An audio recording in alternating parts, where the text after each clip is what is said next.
ಚೌಕಿದಾರ್ ಅನ್ನೋ ಒಂದು ಸಿನಿಮಾಗೆ ಗ್ರೀನ್ ಸಿಗ್ನಲ್ ಕೊಟ್ಟಿದ್ದಾರೆ. ಪೃಥ್ವಿ ಅಂಬರ್ ಜೊತೆ ಧನ್ಯ ರಾಮ್ಕುಮಾರ್ ಜೊತೆ ಆ್ಯಕ್ಟ್ ಮಾಡ್ತಾ ಇದ್ದಾರೆ.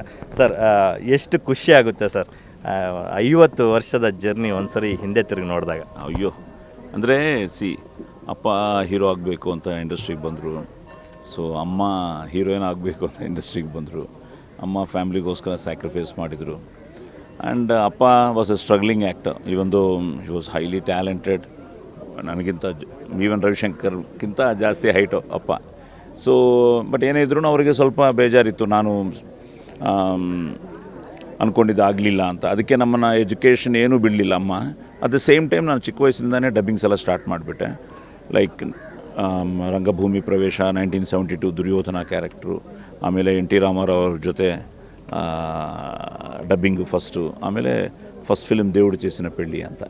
ಬಟ್ ಏನೇ ಇದ್ರೂ ಏನೋ ಒಂದು ಭಯ ಇತ್ತು ಅಪ್ಪಗೆ, ಅವ್ರ ಥರನೇ ಒಂದು ಆ್ಯಕ್ಟರ್ ಆಗಿಬಿಡ್ತೀನಿ ಅಂತ. But real break came from Karnataka, police story. So ಅದು ರಿಯಲಿ ಇಟ್ ಹ್ಯಾಪನ್. ಆ್ಯಂಡ್ ಅಲ್ಲಿಂದ ಇವತ್ತು ತನಕ ಸೊ ಬೈ ಗಾಡ್ಸ್ ಗ್ರೇಸ್, ನಿಮ್ಮೆಲ್ಲರ ಅಭಿಮಾನ, ದೊಡ್ಡವರ ಆಶೀರ್ವಾದದಿಂದ ಇನ್ನೂ ಈ ಕುದುರೆ ಓಡ್ತಾ ಇದೆ. ಎಲ್ಲೋ ಒಂದು ಕಡೆ ದೊಡ್ಡ ಮನೆಗೂ ಸಾಯಿ ಕುಮಾರ್ ಅವ್ರಿಗೂ ಒಂದು ಅವಿನಾಭಾವ ಸಂಬಂಧ. ಒಂದು ಕಡೆ ಅಮ್ಮ ಅವರು, ನಿಮ್ಮ ತಾಯಿಯವರು ಅಣ್ಣ ಅವ್ರ ಜೊತೆ ನಟಿಯಾಗಿ ಒಂದಷ್ಟು ಸಿನಿಮಾಗಳು ಮಾಡಿದರು. ನಿಮ್ಮ ತಂದೆಯವರು ಅಣ್ಣ ಅವರಿಗೆ ತೆಲುಗುನಲ್ಲಿ ವಾಯ್ಸ್ ಡಬ್ ಮಾಡ್ತಾಯಿದ್ರು. ಸೊ ಈಗ ನೋಡಿದ್ರೆ ನೀವು ಅಣ್ಣ ಅವ್ರ ಜೊತೆ ಆ್ಯಕ್ಟ್ ಮಾಡಲಿಲ್ಲ, ಬಟ್ ಅಣ್ಣ ಅವರ ಮಕ್ಕಳ ಜೊತೆ, ರಾಜಕುಮಾರ್ ಅವ್ರ ಜೊತೆ 3 ಜೊತೆನೂ ಕೆಲಸ ಮಾಡಿದ್ರಿ. ಈಗ ನೋಡಿದ್ರೆ ಅದೇ ಕುಟುಂಬದ ಕುಡಿ ಧನ್ಯ ರಾಮ್ಕುಮಾರ್ ಅಣ್ಣ ಅವರ ಮೊಮ್ಮಗಳ ಜೊತೆ ಆ್ಯಕ್ಟ್ ಮಾಡ್ತಿದ್ರು. ಇದೆಲ್ಲ ಏನು ಅಂದರೆ, ನಾನು ರಾಮಾರಾವ್ ಅವ್ರ ಜೊತೆ ಆ್ಯಕ್ಟ್ ಮಾಡುವಾಗ ಸೊ ನೆಕ್ಸ್ಟು ರಾಮಾರಾವ್ ಬಾಲಯ್ಯ ಅವ್ರ ಜೊತೆ ಆ್ಯಕ್ಟ್ ಮಾಡಿದೆ, ಬಾಲಕೃಷ್ಣ ಅವ್ರ ಜೊತೆ. ನೆಕ್ಸ್ಟು ಜೂನಿಯರ್ NTR ಜೊತೆ ಆ್ಯಕ್ಟ್ ಮಾಡಿದೆ. ಆಮೇಲೆ ಅವರು ಮೊಮ್ಮಕ್ಕಳು ಎಲ್ಲರ ಜೊತೆನೇ ಈಗ ಆ್ಯಕ್ಟ್ ಮಾಡ್ತಾಯಿದ್ದೀನಿ. ಸೊ ಕಲ್ಯಾಣ್ ರಾಮ್ ಜೊತೆ ಆಗಲಿ, ಎಲ್ಲರೂ ಲೈಕ್ ಆ 3 ಜನರೇಷನ್ಸ್, ಆ 4 ಜನರೇಷನ್ಸ್, ಲೈಕ್ ನಾಗೇಶ್ವರ ಅವರು. ಈಗ ಇಲ್ಲಿ ಬಂದರೆ ರಾಜ್ಕುಮಾರ್ ಅವರು. ನಿಜವಾಗ್ಲೂ ನಾನು ಏನೋ ಒಂದು ಚಿಕ್ಕ ಕ್ಯಾರೆಕ್ಟರ್ ಆದರೂ ಮಾಡಬೇಕು ಅಂತ ಪ್ರಯತ್ನ ಪಟ್ಟೆ, ಆಗಲಿಲ್ಲ. ಬಟ್ ನನ್ನ ಅದೃಷ್ಟ ಶಿವಣ್ಣ ಜೊತೆ, ರಾಘು ಜೊತೆ ಆ್ಯಂಡ್ ಪುನೀತ್ ಜೊತೆ, ಇವರ ಜೊತೆ ಆ್ಯಕ್ಟ್ ಮಾಡಿದ್ದೀನಿ. ಈಗ ಈ generation like Ramkumar was my hero. Is again A wonderful ಗೆಳೆಯ, ಒಳ್ಳೆ ಫ್ರೆಂಡ್ ನನಗೆ. ಸೊ ರಾಮ್ಕುಮಾರ್ ಅವರ ಮಗಳು ಅಂದ ತಕ್ಷಣ ನಾನು ನ್ಯೂಸಲ್ಲಿ ನೋಡಿದೆ. ಇವತ್ತು ನನ್ನ ಅದೃಷ್ಟ ಅವ್ರ ಜೊತೆ ಆ್ಯಕ್ಟ್ ಮಾಡ್ತಾಯಿದ್ದೀನಿ. So it's something A blessing.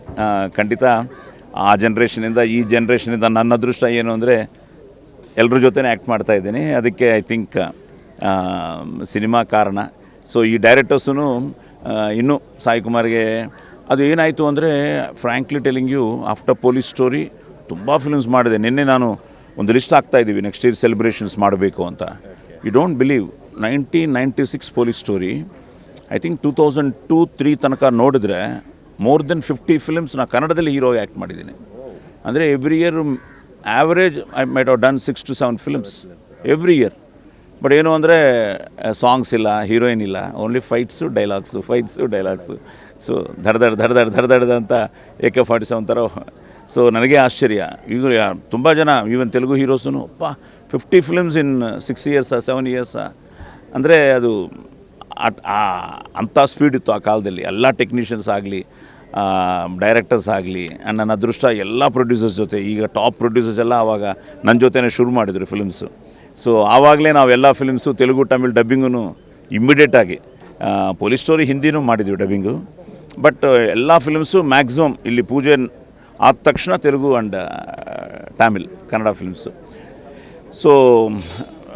So blessed. ಇದೆಲ್ಲ ಹೇಳೋಕ್ಕಾಗಲ್ಲ, ಬಟ್ ತುಂಬ ಹೆಮ್ಮೆ ಪಡ್ತಾಯಿದ್ದೀನಿ. ಯಾಕಂದರೆ still I am working and with all these young kids ಅಂತ.